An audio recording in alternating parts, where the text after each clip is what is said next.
It's a pleasure seeing you all, meeting you all this afternoon or evening. And like Dr. Shields said, it was in 1994. I visited Dr. Jerry and Dr. Carroll for a short period of time. And it's my absolute privilege to be sharing this platform with her this evening.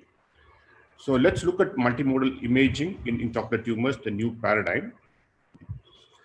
This would be the format of the talk, considering that we have a diverse audience.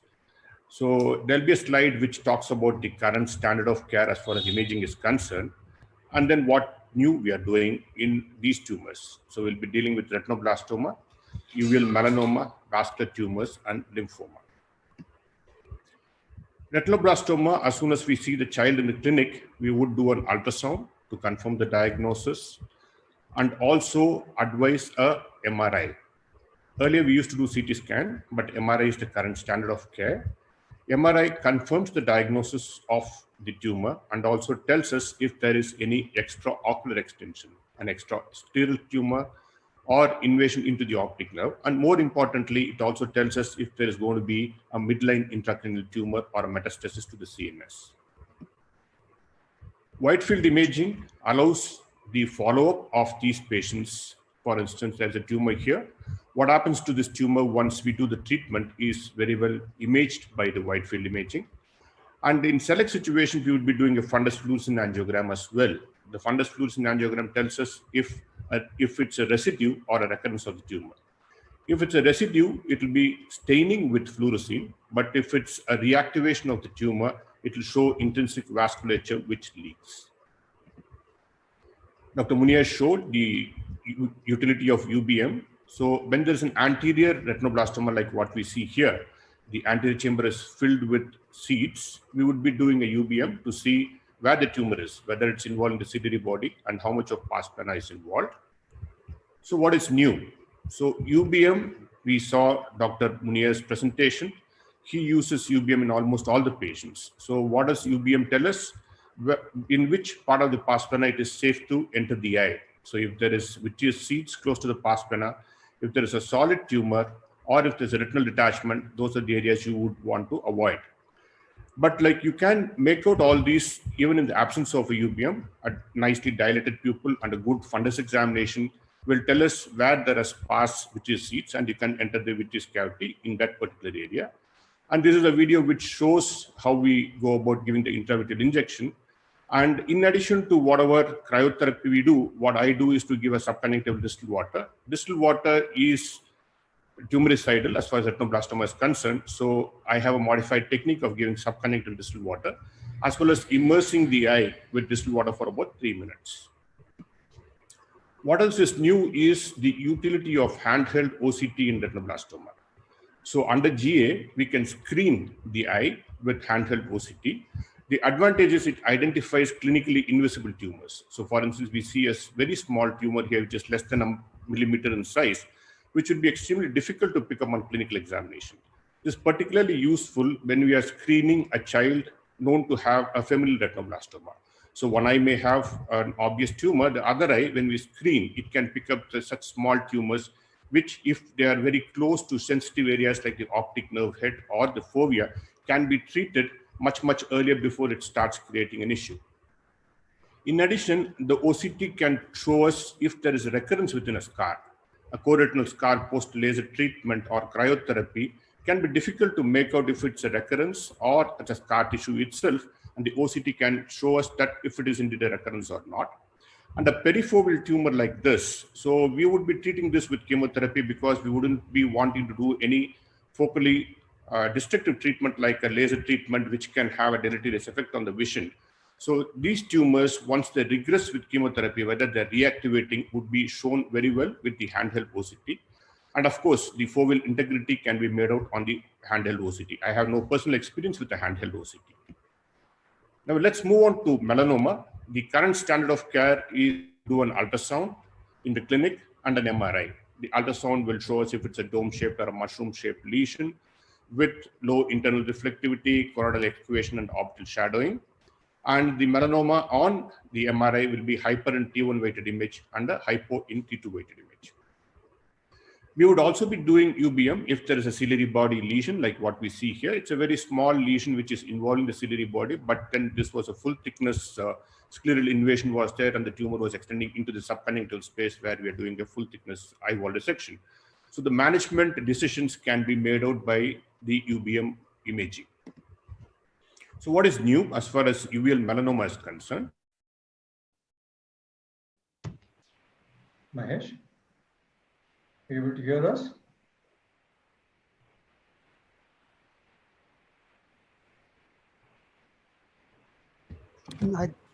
Yeah, that's better, Mahesh. I think the internet connection is a little unstable. Is better now? Yeah, much better. Okay, fine. So what we see here on the left side is a nevus. So we can see a defined posterior border, posterior margin of the lesion. But in contrast, this is a melanoma where we don't see the posterior extent of the lesion. So melanomas are thicker, and more often on the OCT, we may not be able to see the posterior extent in the melanoma in contrast to a nevus. And melanoma is usually associated with additional changes like the presence of subretinal fluid or intraretinal fluid, which may be there in a nevus, but more commonly we do not see them. And the photoreceptor layer can be shaggy, which we can see here. This is a shaggy photoreceptor layer. So in the presence of subretinal fluid, intraretinal fluid, shaggy photoreceptors, and the posterior border of the lesion not being seen, we would think nevus is converting into a melanoma and probably needing a treatment.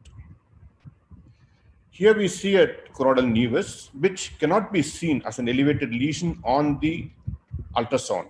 But when we do an OCT, it looks like a slightly elevated lesion. So OCT is able to pick up a very subtle elevation, which may not be obvious on the ultrasound.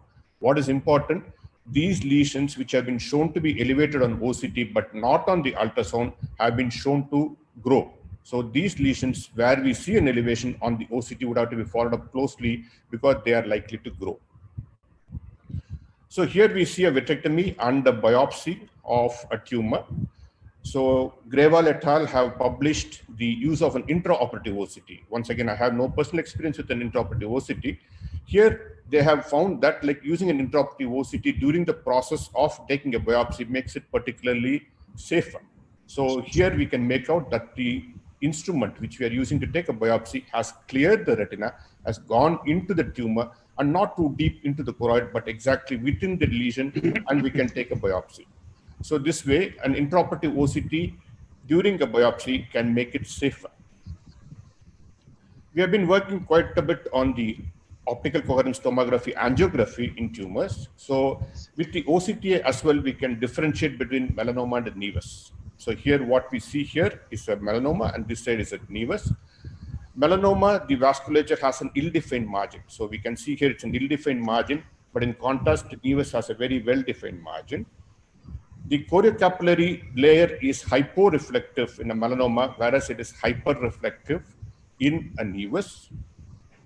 And there are areas of avascularity within the mass in melanoma. In contrast, in the nevus, the areas of avascularity are much lesser or not there at all. And there are choroidal vascular changes. You can see the network of vessels here, which are actually the tumor vessels in a melanoma, which once again you will not see in a nevus. So this way we can differentiate between a melanoma and a nevus. And also when these changes begin to happen in the octa, you know that the nevus is converting into a melanoma. And octa can also differentiate between melanoma and a melanocytoma. Of course, ocular oncologists can very easily make out the difference between the two, but sometimes a melanocytoma can convert to a malignant lesion as well. So here we see the intrinsic tumor vasculature in a melanoma, but in contrast, a melanocytoma does not have any tumor vasculature at all. So is it easy to get these kind of images in all the octas? No, it is not. If you leave it to the machine to do an automatic segmentation, so this is the image you will get. So these were created by painstakingly doing a manual segmentation. So probably in the future, the machines may be able to afford an image like this without a manual segmentation, but the current octa machines, you have to do a manual segmentation to look at the whole lesion in perspective. And you can see the beautiful vascularity in this lesion. Yet another thing we have found is like the utility of the octa in follow-up. So here we have a peripapillary tumor which we treated with brachytherapy. And follow-up, we are not too sure if the lesion is regressing or not. There seems to be some amount of regression, but we are not too sure. You do an octa in this, it shows the beautiful regression sequence. So the larger vessels have become narrower and the areas of avascularity are increasing. So this shows that like, the brachytherapy, the radiation is working, and you can see this vascularity index also decreasing. So by doing an OCTA, we can predict which of the lesions are responding to our treatment much earlier before they start showing the signs like decrease in subretinal fluid or decrease in the size of the lesion. Tumor microvasculature in melanoma is known to be prognostic.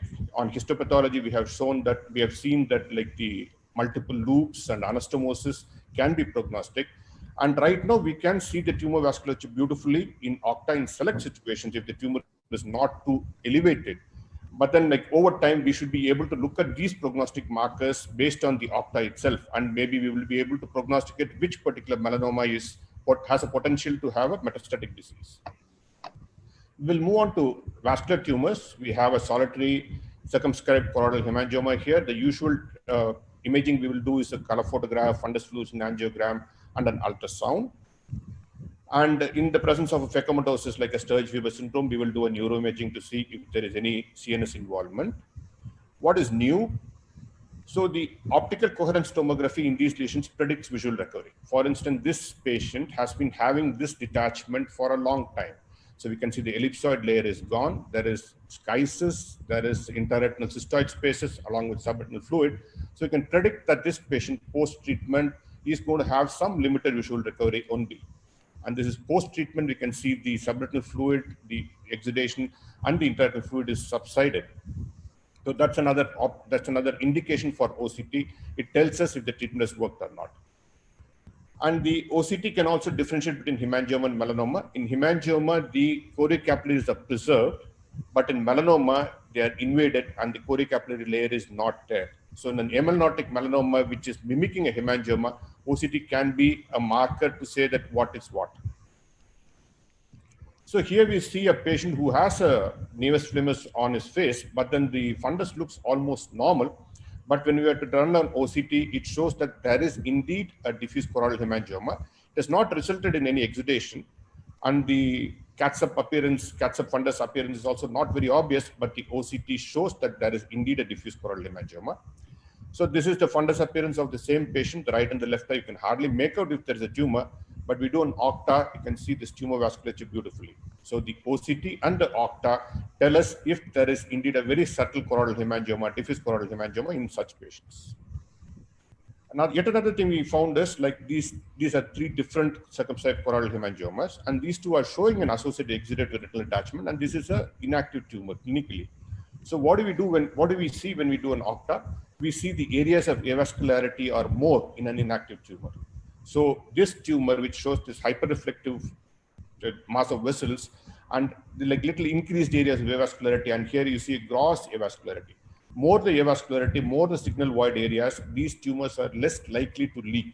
So when we follow up a patient, when we're seeing a patient for the first time with a choroidal hemangioma, an OCTA can tell us which patient is likely to develop an exudative detachment in the follow-up period. So here is a patient who had an exudative retinal detachment, and post-radiation, the detachment is subsided. And these are the same changes which we see on the OCTA.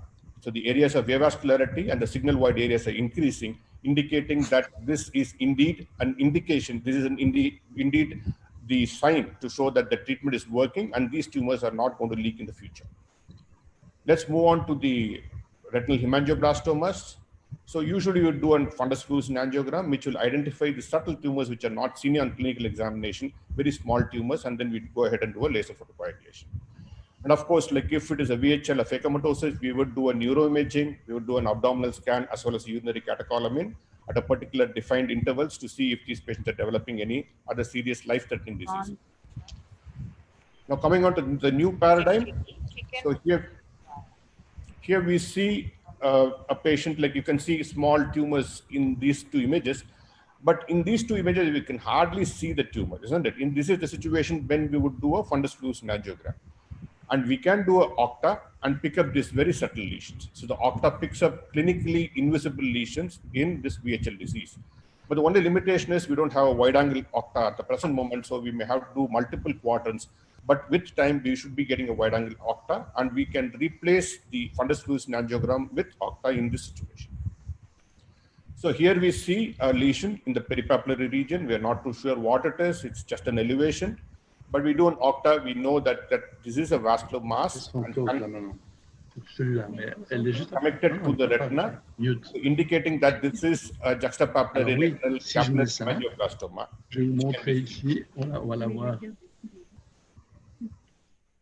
So you can make out a peripapillary hemangioblastoma using an OCTA. This is an endophytic lesion. So here you see an exophytic lesion, which is beautifully outlined by the OCTA. Yeah, ready. Coming on to the primary vitreoretinal lymphoma, what we would usually do is to do a fundus photograph, fluorescent angiogram, and ultrasound, and as well as a CNS imaging. But of course, ultimately, what we would do is to do a biopsy to confirm the diagnosis of primary vitreoretinal lymphoma. But there is a new interesting paper which was published from London, which shows that like using an optical coherence tomography, we can diagnose the PVRL with great certainty just based on the images. So I borrowed a photograph from this article. So what do we look for? These are the signs which we look for: discrete pre-RP nodules and irregular RP, and more importantly, this subretinal band. We see this subretinal band of infiltrate. This is again, you see the subretinal band. So when we see the subretinal band, that is an indication that this patient is very likely to have a primary vitreoretinal lymphoma. Because you can have diffuse vitreous seeds, and there can be hyperreflective inner retina because of infiltration of the tumor into the retina. And also, along with that, there can be subretinal fluid, and CME is rare in PVRL. And the PVRL can be differentiated from choroidal lymphoma when we were to do the OCT. In the primary vitreoretinal lymphoma, the collection is between the RP and the but in choroidal lymphoma, all the collection is deep tubes. So by doing an OCT, we can see where the infiltrates are and differentiate between PVRL and choroidal lymphoma. So to summarize, the multimodal imaging in intraocular tumors aids in diagnosis, and detect malignant transformation earlier as in the Nevus, and assess treatment response, and also prognosticate on the vision. Thank you very much once again to the AIOS and Santosh for giving me this great opportunity.